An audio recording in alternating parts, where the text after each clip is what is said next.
Salut à tous, c'est Jean, je vous souhaite la bienvenue dans cette nouvelle vidéo. Je vais répondre à une question qu'on m'a posée. Et cette question c'est, est-ce que l'on peut être salarié et faire de la sous-location à côté?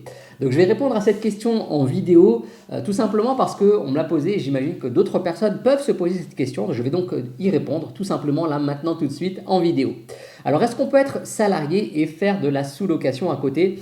Eh bien je vais vous répondre bien évidemment oui, et c'est exactement le chemin par lequel je suis passé.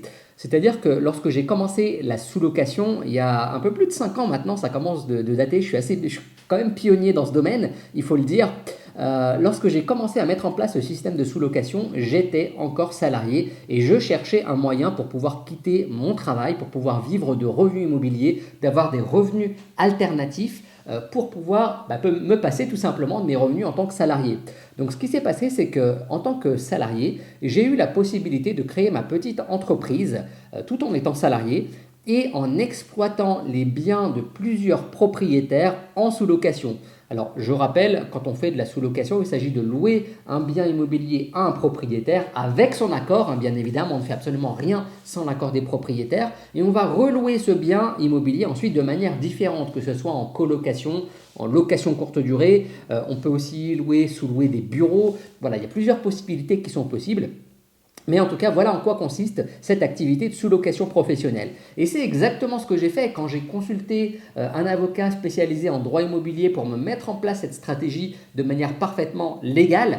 Eh bien, j'étais encore salarié. J'ai créé ma petite entreprise à côté de mon travail. J'étais salarié. Je suis allé chercher plusieurs biens immobiliers à sous-louer et j'en ai sous-loué 6 à ce moment-là. Donc, j'ai eu 6 biens immobiliers qui m'ont rapporté des revenus chaque mois et qui m'ont permis de remplacer rapidement, en quelques mois seulement, les revenus de mon travail par des revenus qui étaient liés de mes sous-locations, de mes biens en sous-location.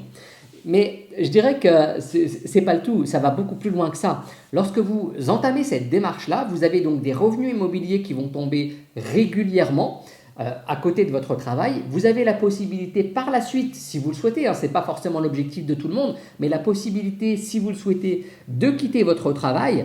Et lorsque vous allez quitter votre travail, suivant le modèle que vous allez choisir avec votre employeur, est-ce que vous allez choisir par exemple la démission ou est-ce que vous allez choisir un licenciement ou une rupture conventionnelle, suivant le modèle que vous allez choisir, vous allez pouvoir bénéficier par la suite d'une aide de l'État tout simplement pendant plusieurs années. Et c'est exactement ce que j'ai fait.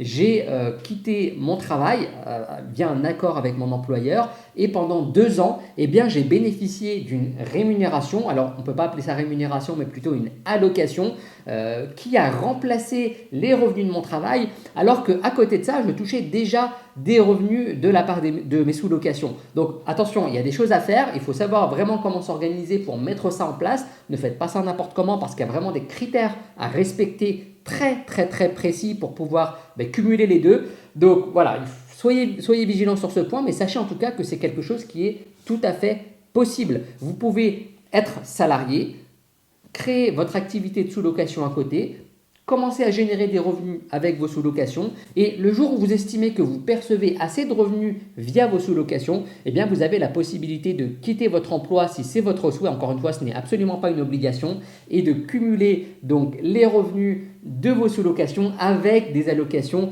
qui sont directement versées par l'État. C'est quelque chose de tout à fait légal, encadré, autorisé et qui va vous permettre à vous de développer votre entreprise. C'est un temps qu'on vous octroie, que l'État vous octroie pour développer votre activité professionnelle. Donc profitez-en, ce serait vraiment dommage si vous êtes salarié, vous êtes vraiment dans une position idéale pour mettre en place ce type d'activité, voilà, de manière très rapide, très simple et sans grosses contraintes, sans de gros risques. Voilà, il n'y a pas grand chose à faire avec de la débrouille. On peut arriver à faire des choses extraordinaires en commençant par la sous-location.